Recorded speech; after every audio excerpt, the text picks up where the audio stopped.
Today marks a solemn anniversary. 10 years since the Truth and Reconciliation Commission released its final report. The report is the result of 6 years of testimony from more than 6,500 residential school survivors and witnesses. In 2015, a drummer led commissioners into a news conference. The late Murray Sinclair released the report and 94 calls to action. The report called on all levels of government, institutions, and individuals to advance reconciliation in Canada. The story of the truth of residential schools in this country is a story about the resilience of children. In a statement published today, Prime Minister Mark Carney said his government is moving forward on the calls to action.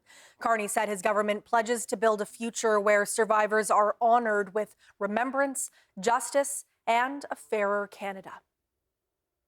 Crystal Gale Fraser is an associate professor at the University of Alberta.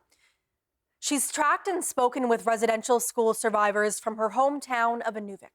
She says she's seen progress on implementing the TRC's 94 calls to action, but more work needs to be done. When I look around the North, I see a lot of positive things happening. I think we are on the right track. Can we be doing better? Can settler governments and organizations be pushing a little bit harder? Yes.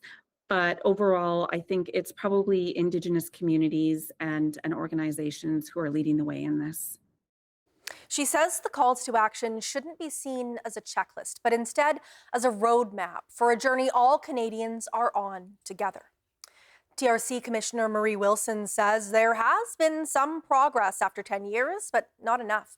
She's especially anxious about the delays in creating the National Council for Reconciliation, a key accountability tool to track progress on the calls to action.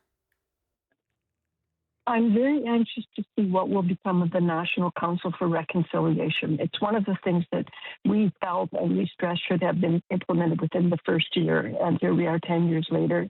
The legislation for the National Council for Reconciliation was just set up in the spring of this year, and as just, members have been named, and my understanding is that they are just beginning their strategic planning now. So I don't have a lot of inside information as to how they plan to go about their work. But just to remind listeners, that was a really important mechanism that we fought for to make sure that after all the work that the whole country did coming together, that we would have a way of paying attention to say, are we implementing those calls to action?